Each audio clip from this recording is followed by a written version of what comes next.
My name is Ophelia, and I am 68 years old. Life has a way of surprising you when you least expect it. One day, I was living peacefully in my own home, and the next, I found myself staring out the window of a nursing home room. My son Trevor and his wife Diana had placed me here without even asking me. They wanted my house and car for themselves. But while they thought they had won, I wasn't about to let their betrayal crush me. I had a plan that would change everything. Before I tell you what happened, let me know where you're watching from and hit that subscribe button to hear more true stories from real life. I spent 40 wonderful years in my marriage with Harold. We built our two-story house in the Boston suburbs, brick by brick, saving every penny from my nursing career and his engineering job.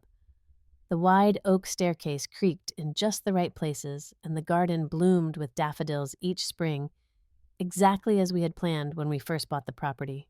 When Harold died of pancreatic cancer 3 years ago, the silence in our home became almost unbearable. I would find myself talking to him while watering the plants or cooking dinner for one. The doctors had given him 6 months, but my Harold, stubborn as always, lasted nearly a year. I held his hand until his final breath, promising to keep living fully for both of us. Trevor, our only son, had been the light of our lives. As a child, he would follow his father around with a plastic toolbox, attempting to fix everything in sight. I still keep a photo on my nightstand of 5-year-old Trevor proudly displaying the birdhouse they built together.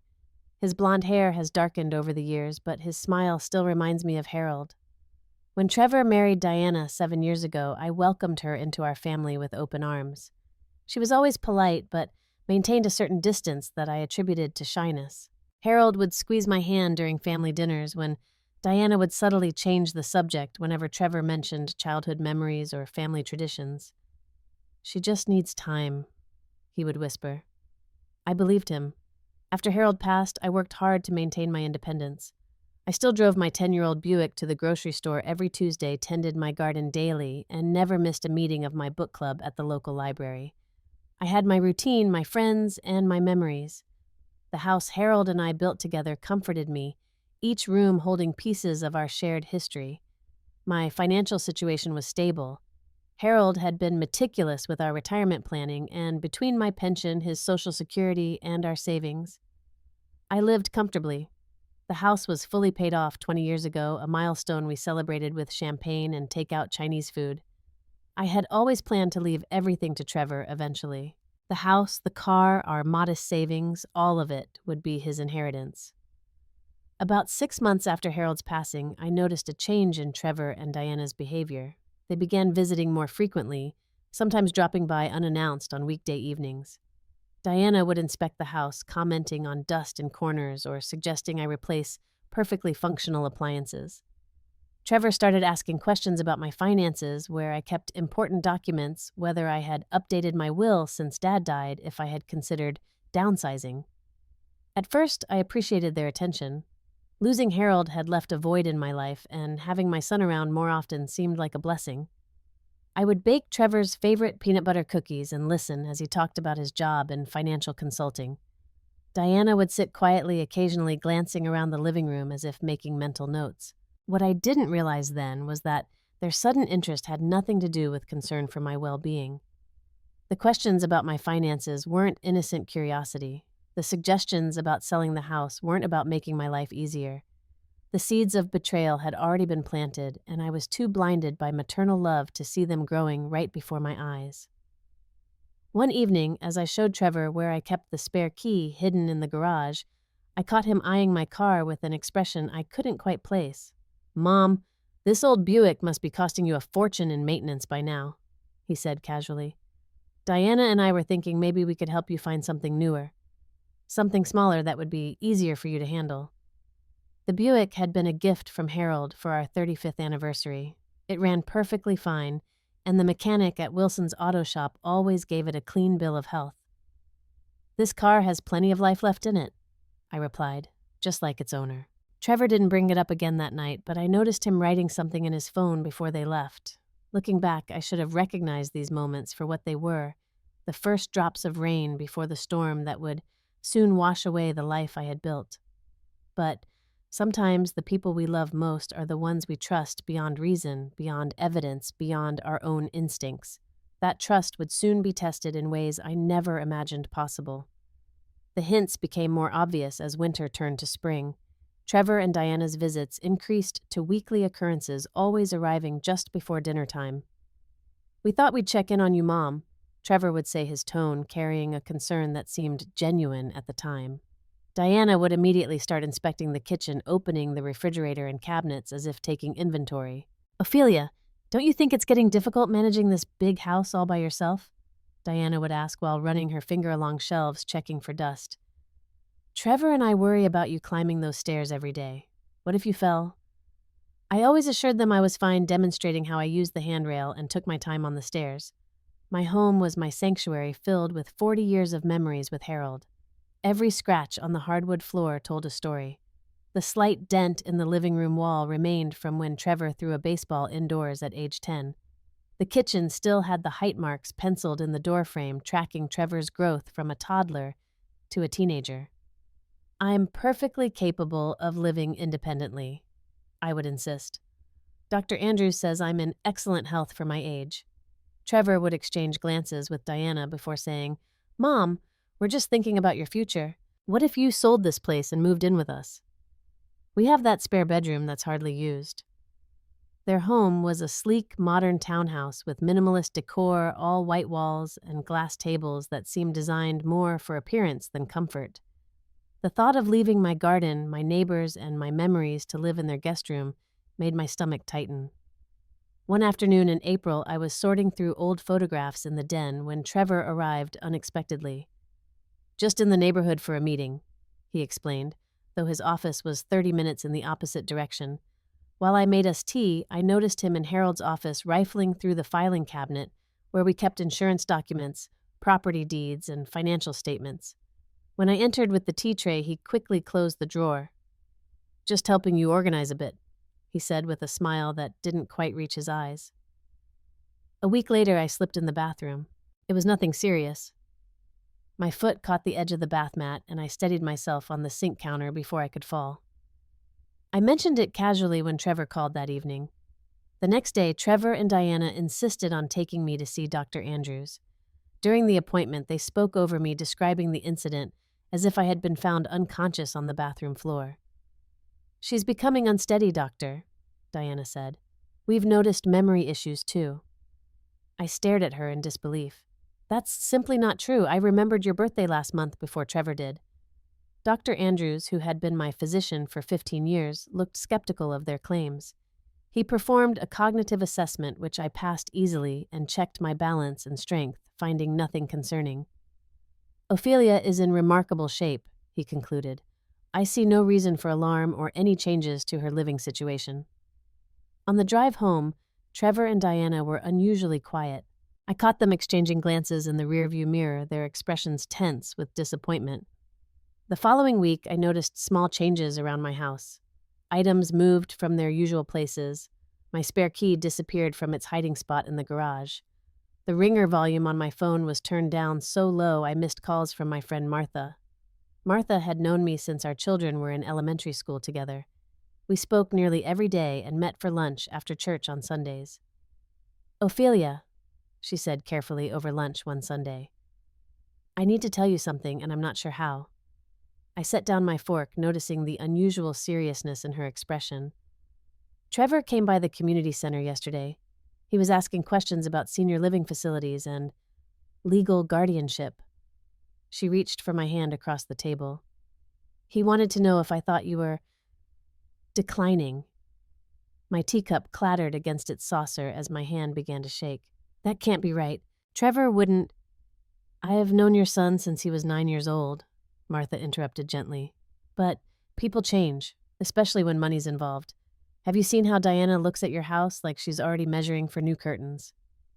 I wanted to defend my son, to tell Martha she was mistaken, but the pieces were starting to align. The frequent visits, the questions about finances, the exaggerated concern over minor incidents. "I don't want to believe it," I whispered. "You don't have to take my word for it," Martha replied. "But please be careful. And maybe talk to Frank Wilson about updating your will just in case." Frank had been our family attorney for decades. The thought of needing legal protection from my own son made my chest ache with a pain worse than any physical ailment. That night, I sat in Harold's old armchair in the dark living room, staring at family photos on the mantel. "What would you do, Harold?" I whispered to the empty room. For a moment, I could almost hear his reply, "Trust your instincts, Ophelia. You always know more than you think you do." The turning point came in early June when Trevor called with an unexpected invitation. "Diana and I want to take you on a weekend getaway to celebrate early for your birthday," he announced. "We've booked a beautiful resort near Lake Champlain. 3 days of relaxation, just the three of us." My birthday wasn't until August, but the gesture seemed thoughtful, especially after the tension following my doctor's appointment. Perhaps I had misinterpreted their intentions. Perhaps Martha's warnings were overstated. The resort was indeed beautiful. Our cabin overlooked the lake with a private dock extending into the clear water. The first day passed pleasantly enough with a boat tour and dinner at the resort's upscale restaurant. Trevor ordered my favorite wine and toasted to many more happy years together as a family. On the second morning, while Trevor and Diana went for a hike, I stayed behind to read on the cabin's porch. A sudden rainstorm drove me inside where I accidentally knocked Diana's purse off the counter while reaching for a tissue. As I gathered the spilled contents, a glossy brochure caught my attention. "Sunny Pines, Senior Living Where Care Meets Comfort." With trembling hands, I opened it to find floor plans of assisted living apartments and a pricing sheet with notes in Diana's handwriting. In the margins, she had scribbled, "Monthly fee covered by sale of O's house."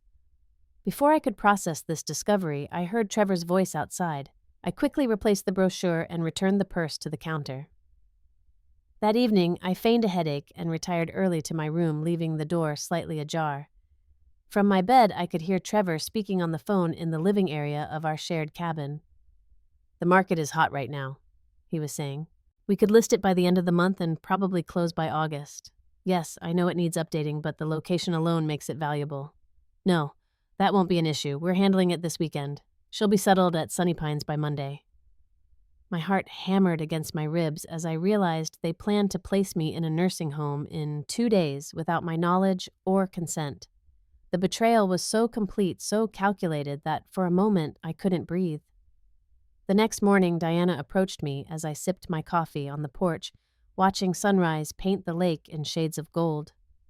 "Ophelia," she began with unusual warmth, "Trevor and I have been thinking about your situation." "My situation?" I echoed, fighting to keep my voice steady. "You know, living alone in that big house? It's becoming impractical, don't you think?" She sat beside me, placing her hand on mine in a gesture that felt rehearsed.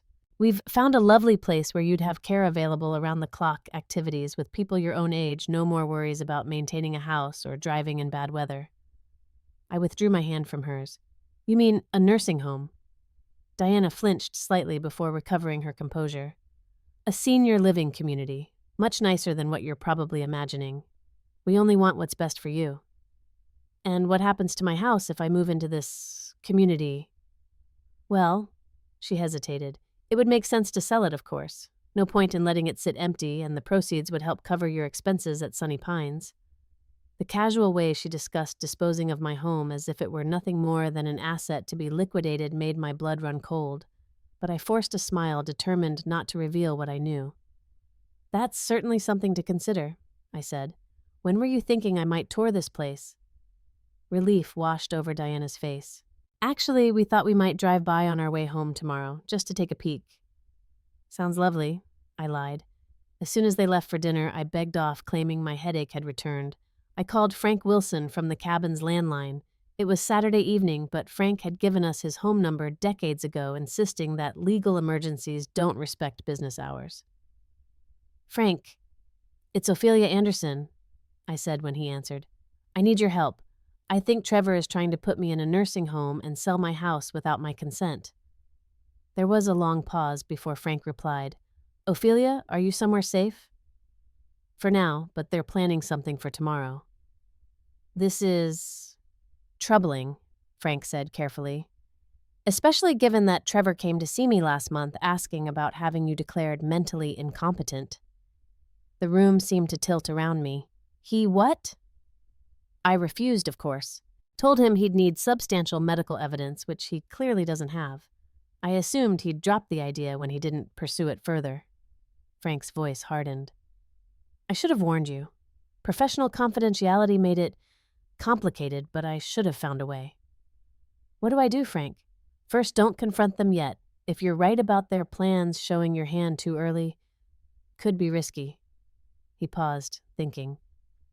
Can you get back home on your own? I have my purse and ID, but they drove me here. There's a taxi service in that area. Pack your things tonight. I'll call you back with details and meet you at your house tomorrow evening. Don't sign anything no matter what they tell you. After hanging up, I sat on the edge of the bed trying to steady my breathing.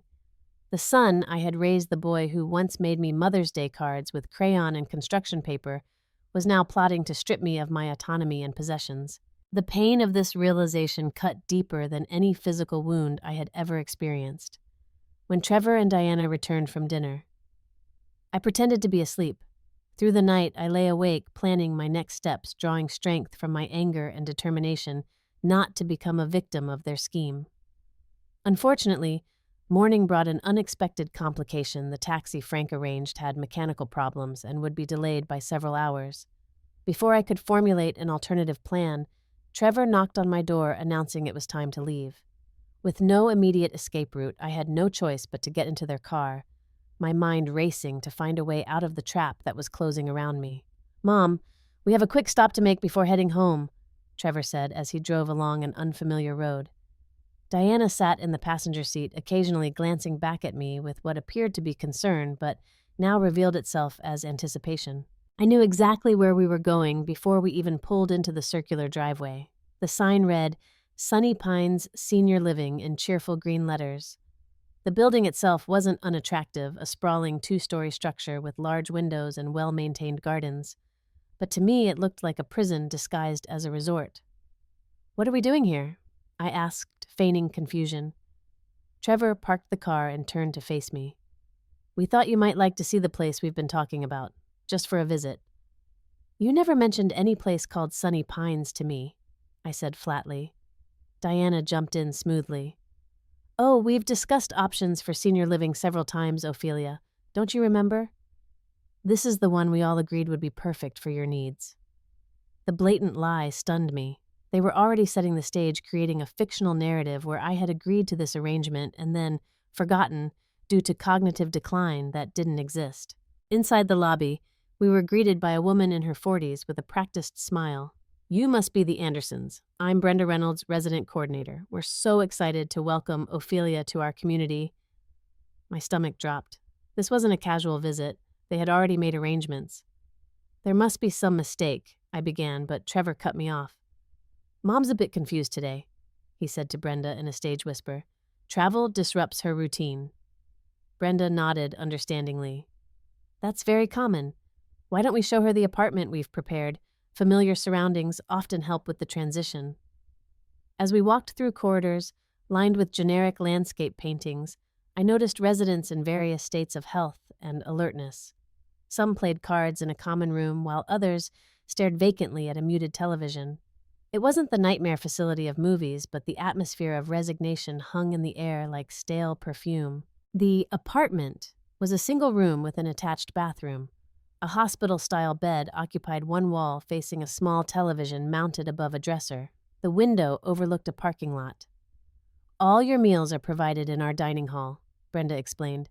3 nutritionally balanced options daily with accommodations for dietary restrictions. I cook for myself just fine, I said, my voice stronger than I expected. Trevor placed his hand on my shoulder. Mom, remember how you burned that pot last month? The fire alarm went off. Another lie. I had never set off the smoke detector in my life. Harold had been the one who occasionally charred dinner when distracted by a good book or football game. That never happened, I stated firmly.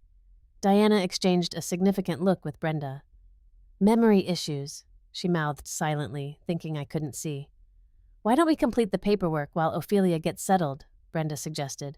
We've already received her medical records from Dr. Andrews and everything seems in order for immediate admission. My heart raced. How had they accessed my medical records without my consent? Had they forged my signature?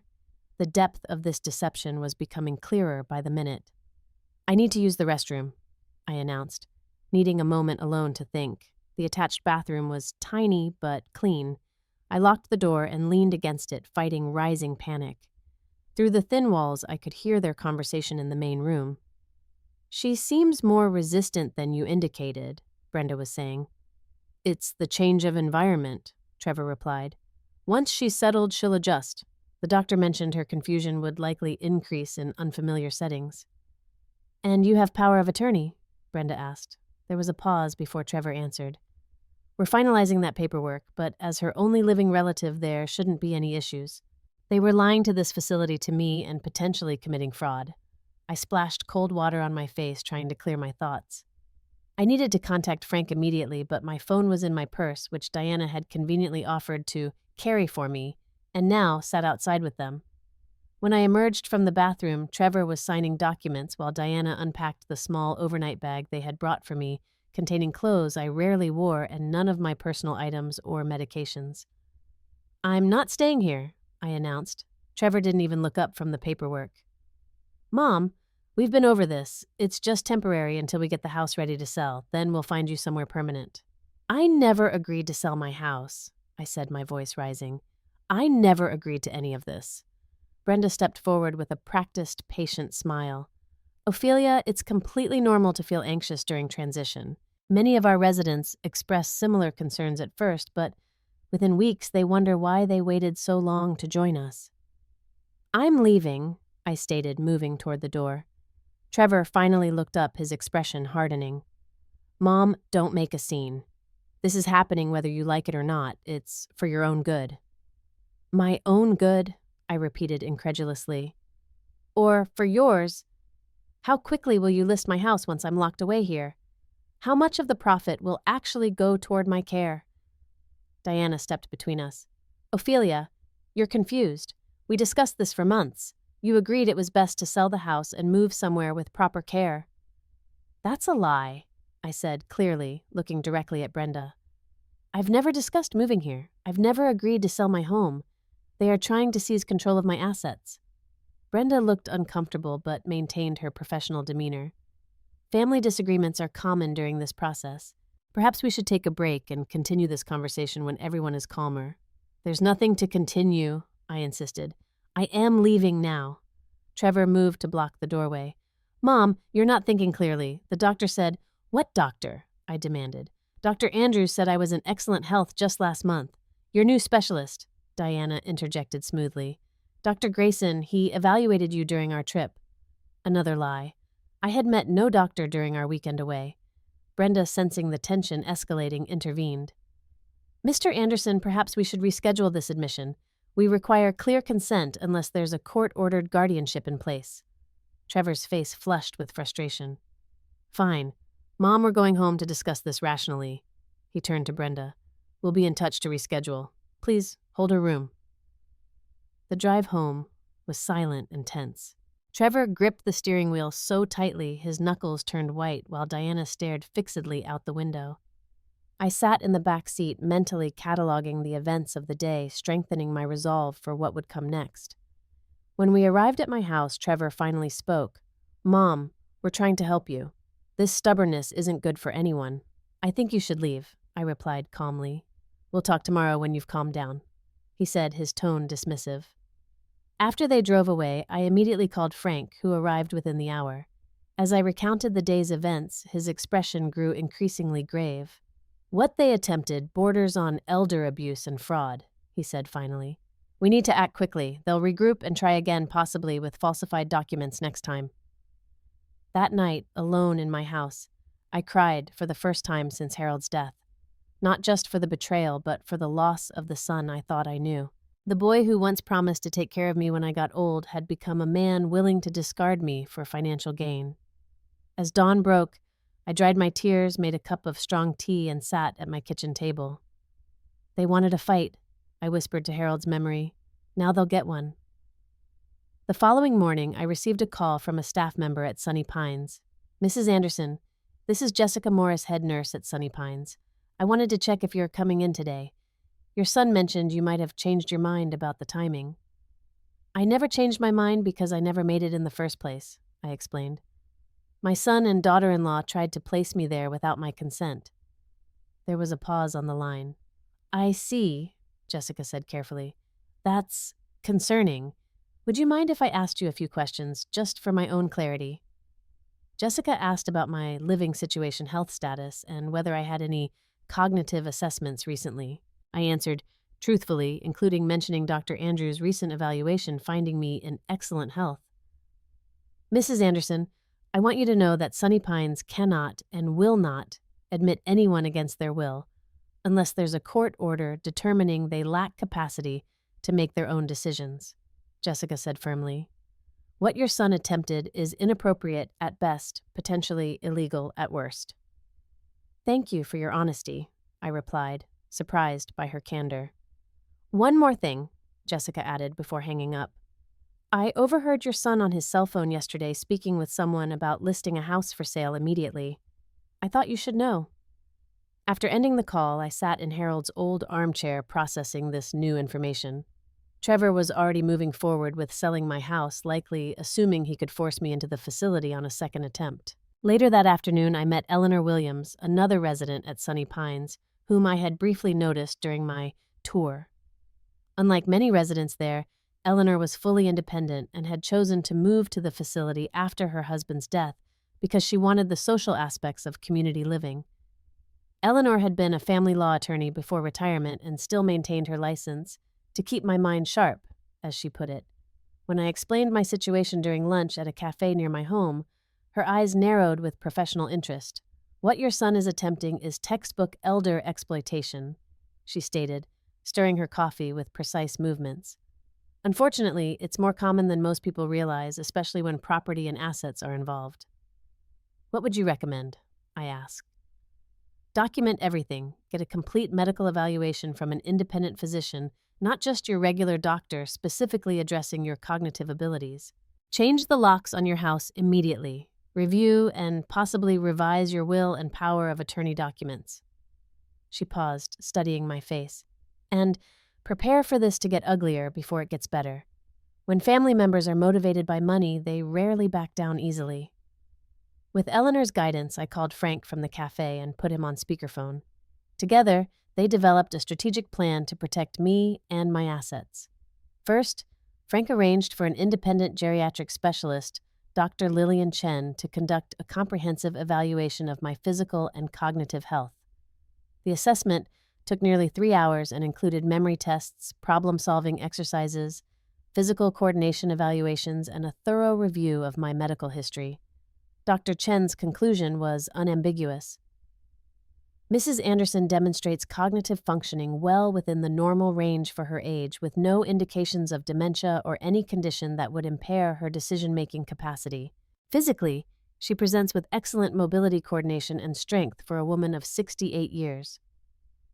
With this medical documentation in hand, Frank helped me draft a letter formally revoking any previous powers of attorney that Trevor might have obtained through deception and explicitly stating that no family member was authorized to make medical or financial decisions on my behalf. Meanwhile, I discovered through Jessica that Trevor had called Sunny Pines multiple times, insisting they should admit me, regardless of my objections, because I was not competent to make my own decisions. The facility administrator, Dr. Thompson, eventually spoke with Trevor directly. Your son was quite persistent. Dr. Thompson told me when I visited his office a few days later. He claimed you had been diagnosed with early-stage dementia and were experiencing paranoia about being put away. When I asked for documentation of this diagnosis, he became evasive, then angry. Dr. Thompson, a tall man with kind eyes behind wire-rimmed glasses, leaned forward across his desk.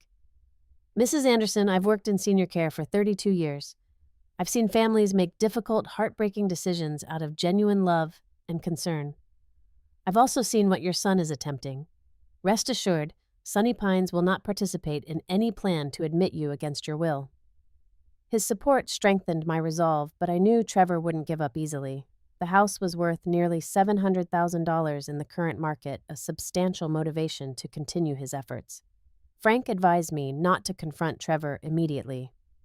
Let's secure your position first, he counseled. Change the locks, update your will, and consider your long-term plans before engaging directly with him. With Eleanor's connections, I found a locksmith who came the same day to replace all exterior locks. I provided spare keys only to Martha and Frank explicitly, instructing them never to give access to Trevor or Diana under any circumstances. That evening, as I sat in my garden watching the sunset paint the sky in shades of orange and pink, I made a decision that would change everything. The house that had been my home for 4 decades, the place where Harold and I had built our life together, had now become the center of a painful battle with my only child. Perhaps it was time to let it go, but on my terms, not Trevor's. The next morning, I called Frank. "I want to sell the house," I told him.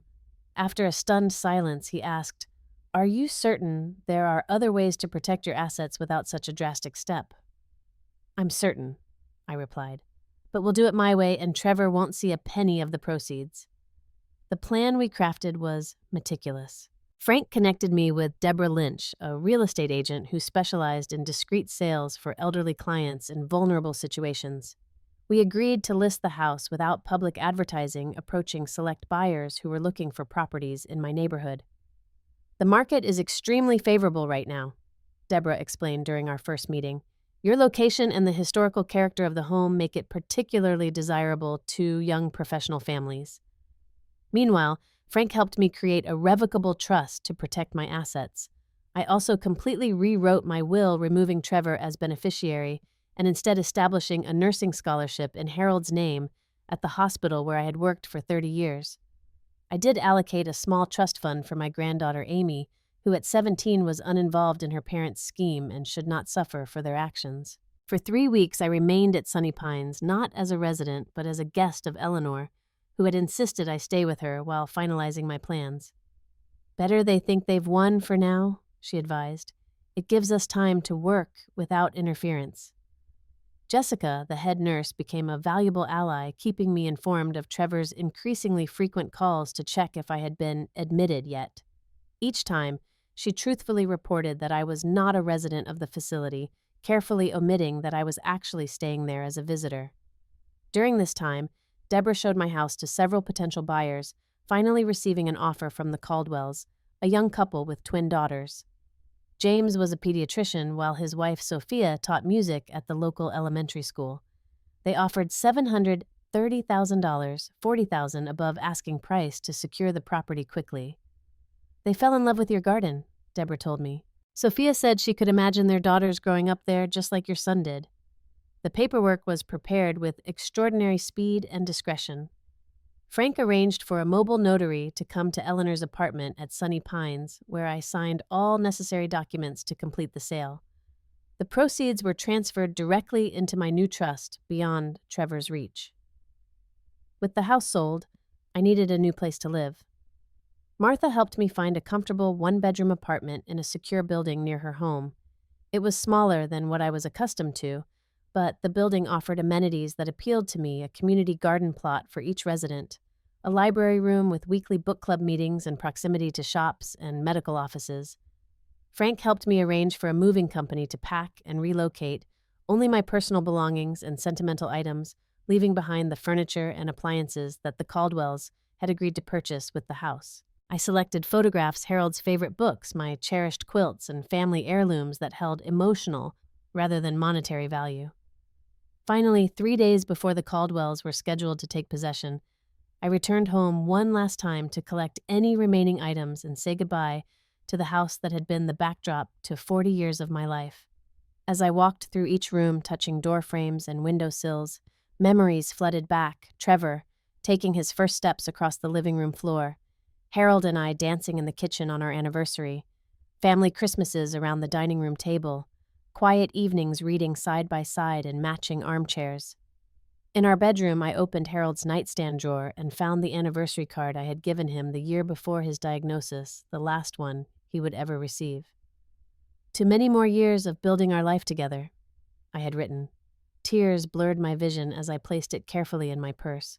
In the garden, I clipped a small cutting from the rosebush Harold had planted on our 25th anniversary. I would root it in a pot at my new apartment, carrying a piece of our shared garden forward. As I locked the front door for the final time, I felt not defeat, but liberation. The house had become a battlefield, a prize Trevor sought to claim through deception and betrayal.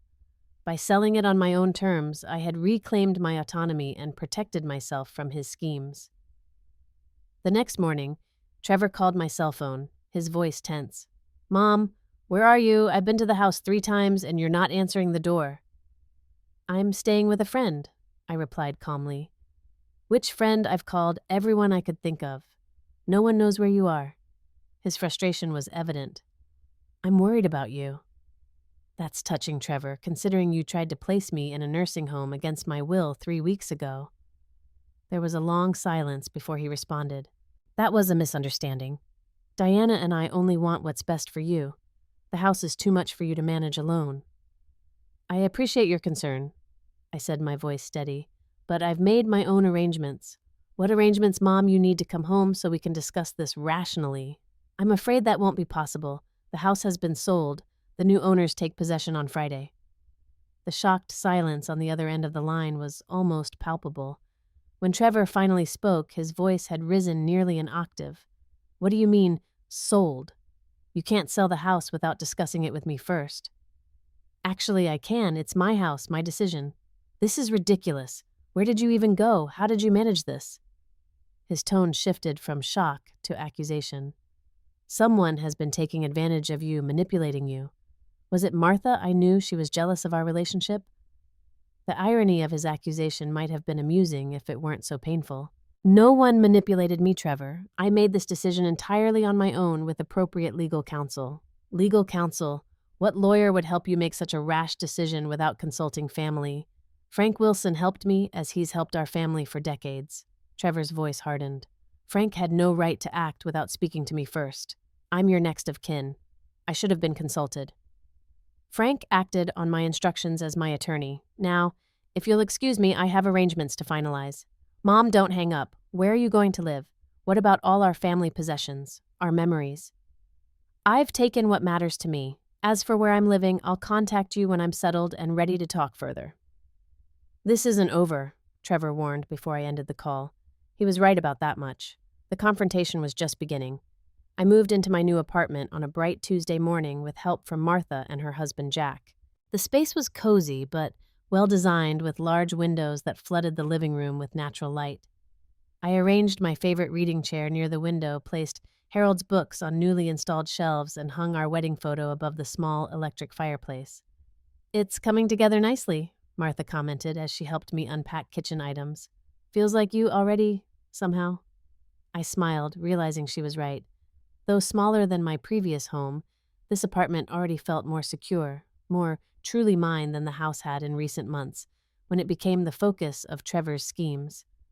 3 days after moving in, I received a text message from Amy, my granddaughter. "Grandma, where are you? Dad and Mom won't tell me anything except that you've made some poor decisions. Are you okay?" Amy had always been a thoughtful child, more interested in books and music than the material pursuits that seemed to drive her parents. She visited me regularly throughout her childhood, often staying weekends when Trevor and Diana traveled for business or pleasure. I called her immediately. "Amy, darling, I'm perfectly fine. I've moved to a new apartment, that's all." "But why Dad's absolutely furious? I heard him on the phone with some lawyer shouting about contested sales and mental competency hearings." "Mom's been crying and saying you've betrayed the family." I sighed, hating that Amy was caught in the middle of this conflict. "Your father and I have different views about what's best for me at this point in my life. He wanted me to move into assisted living and sell the house. I decided I wasn't ready for assisted living, but I did want a smaller place, so I sold the house and bought an apartment instead." "That doesn't sound unreasonable," Amy said cautiously. "Why is Dad acting like you've committed some kind of crime?" "I think he had different plans for how things would proceed." I answered carefully, not wanting to turn Amy against her father. Sometimes adults disagree, even within families. "Can I come see your new place? Dad doesn't know I'm calling you, but I miss you." We arranged for Amy to visit the following Saturday. She arrived with a small potted plant and a handmade card, looking around the apartment with genuine interest. It's really nice, Grandma, she said, examining the photographs I had arranged on the wall. Much easier to take care of than the old house, I bet. Over lunch, Amy revealed more about the situation at home. Dad's been on the phone constantly with realtors and lawyers. He keeps saying you were manipulated into selling the house below market value. Is that true? Not at all. I actually got $40,000 above asking price. Amy's eyebrows rose. Really? Because Dad told Mom the house was worth at least $1 million and you gave it away for much less.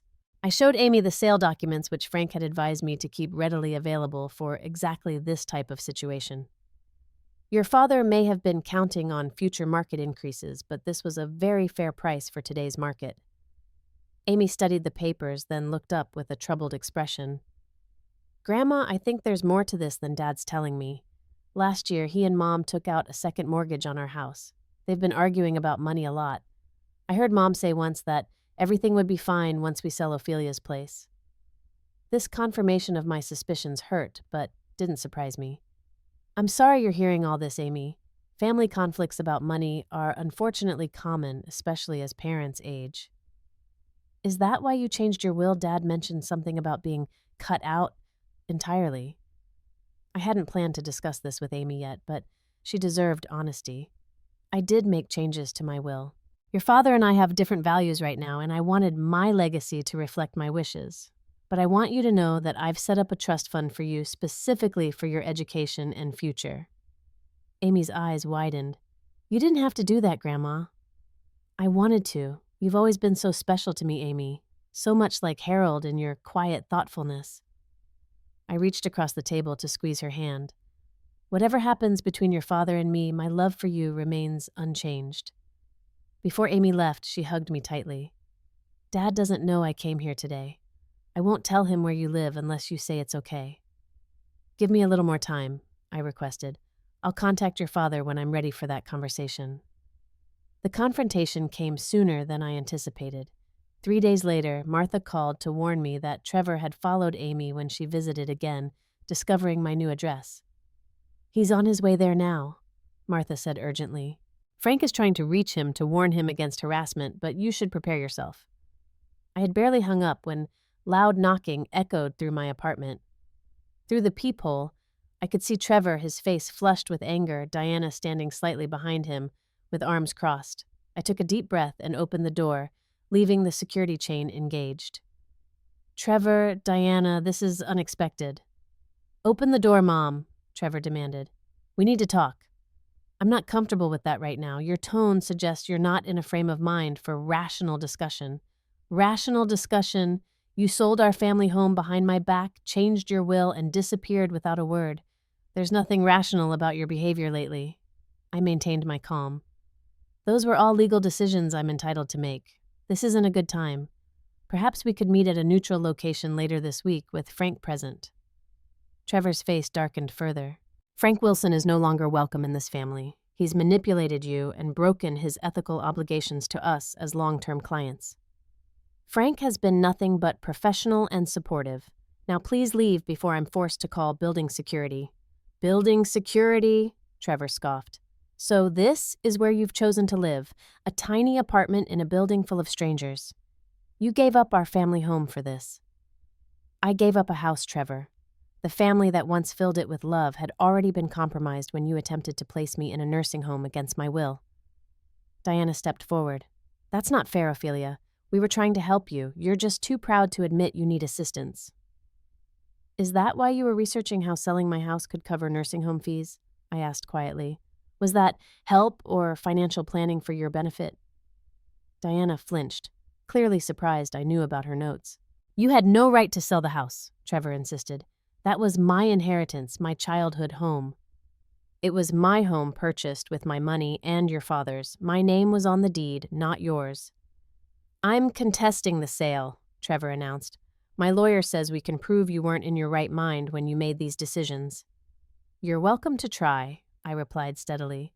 Dr. Chen's comprehensive cognitive assessment conducted immediately after your nursing home scheme will make that quite difficult, as will Dr. Thompson's documentation of your attempts to have me admitted to Sunny Pines through deception. For the first time, uncertainty flickered across Trevor's face. You've been planning this all along. You wanted to punish me. No, Trevor. I wanted to protect myself. You forced my hand when you tried to take away my autonomy. I looked directly at Diana. Was it worth it? How much debt were you hoping my house would cover? Diana's composure cracked.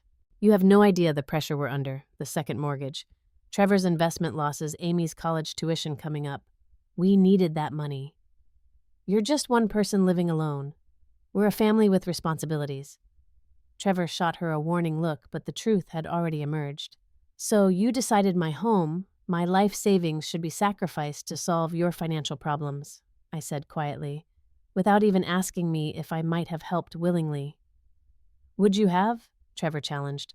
We'll never know, will we? You chose deception over honesty, manipulation over respect. I began closing the door. I think we're done for today. This isn't over, Trevor warned, echoing his earlier threat. You'll regret this. I already regret many things, Trevor. Most of all, I regret that you value what I own more than who I am. I closed the door on my son's angry face, engaged all the locks, and sat down heavily in Harold's old chair, finally allowing the tears to come. The confrontation had been painful, but clarifying. Trevor had shown his true priorities not just to me, but to Diana as well. That evening, Amy called in tears. They told me everything after they got home, about trying to put you in Sunny Pines, about needing to sell your house to pay their debts. Dad said I shouldn't contact you anymore, that you've turned against the family. What do you think? I asked gently. I think they were wrong to do what they did, she replied slowly. And I think I'm old enough to decide for myself who I want in my life. In that moment, I felt a flicker of hope. Perhaps something good could still emerge from this painful chapter. 1 year later, I sat on the small balcony of my apartment, tending to the container garden I had established. The cutting from Harold's rosebush had flourished, producing deep red blooms that reminded me of our years together. My new life had taken root just as successfully as that resilient plant. Trevor and Diana had indeed attempted to contest the house sale and my new will, hiring an aggressive attorney who specialized in estate disputes. Frank represented me with steady professionalism, presenting the comprehensive documentation we had gathered, medical evaluations confirming my cognitive soundness records from Sunny Pines, detailing Trevor's deceptive tactics, financial statements showing the house sold at above market value. The judge dismissed Trevor's case within minutes of the final arguments, ordering him to pay my legal fees as well as his own.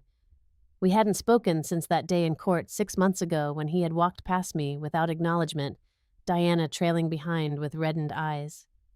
The loss of my relationship with my son was painful, a wound that would likely never fully heal. But my life had expanded in unexpected ways since claiming my independence. Eleanor from Sunny Pines had introduced me to a group of retired professionals who met weekly for discussions about current events, books, and social issues. Through them, I began volunteering at a literacy program for adults, finding deep satisfaction in helping others discover the joy of reading at any age. Martha remained my closest friend, joining me for weekly lunches and occasional day trips to nearby towns or museums. Her steady presence reminded me that family can be chosen as well as born. The nursing scholarship I established in Harold's name had already helped 3 students begin their careers, including a single mother, who wrote me a letter describing how the financial support had changed her life. I will pay this forward through my care for others, she promised, echoing the values Harold and I had tried to live by. Most surprisingly, my relationship with Amy had deepened despite the rift with Trevor. Now, 18 and in her first year of college, she visited regularly, bringing her laundry and appetite for home-cooked meals just as college students have done for generations. Dad still won't talk about you, she confided during a recent visit. But Mom asked how you were doing. I think she regrets her part in what happened. People make mistakes, especially when they're desperate, I replied. The door remains open if they ever want to have an honest conversation. I doubted that day would come soon, but life had taught me that time often reveals unexpected pathways to reconciliation, or at least acceptance. As I watered my container plants that afternoon, my phone chimed with a text message from Jessica, the nurse from Sunny Pines who had become a friend. Thought of you today.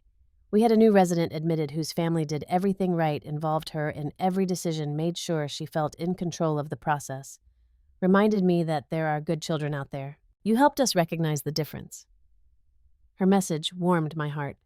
Perhaps my difficult experience had helped protect others from similar treatment. If so, the pain had served a greater purpose. That evening, as autumn light filtered through my windows, I opened my laptop to make the final payment on Amy's first semester tuition, a surprise I had arranged through the university's financial office. The trust fund I had established would ensure her education was fully funded regardless of her parents' financial situation. I also checked the balance in my own accounts. The proceeds from the house sale, wisely invested with Frank's guidance, would support me comfortably for the rest of my life. I had enough for my needs, some modest luxuries, and the ability to help others when appropriate. What more could anyone ask for? As dusk fell, I looked around my cozy apartment, smaller than my former home, but filled with memories that mattered and evidence of my new life. The needlepoint pillow Martha had made for my birthday, books borrowed from Eleanor, photos of Amy at her high school graduation, the certificate of appreciation from the literacy program where I volunteered. I no longer had the house Harold and I built together, but I had preserved what truly mattered: my dignity, my autonomy, and my ability to shape my own future. The painful betrayal by Trevor and Diana had forced me to redefine family and security, ultimately leading me to a life with different but equally meaningful connections. Sometimes the most profound freedom comes from letting go of what we thought we needed to hold on to. I no longer had my son's presence in my life, but I had reclaimed my voice and power. I no longer had the family home, but I had a community that respected and valued me for who I was, not what I owned. As I often told the adults learning to read in my volunteer program, it's never too late to write a new chapter. My chapter was still being written one day at a time with a pen firmly in my own hand. Sometimes we must lose what we thought was essential to discover what truly matters. I no longer have my old house or car, but for the first time in years, I feel completely free. What has your life taught you about letting go and moving forward? Share your thoughts in the comments below, and if this story resonated with you, please like, subscribe, and share it with someone who might need to hear this message of resilience and self-determination. Thank you for listening to my journey, and remember, your story isn't over until you decide it is.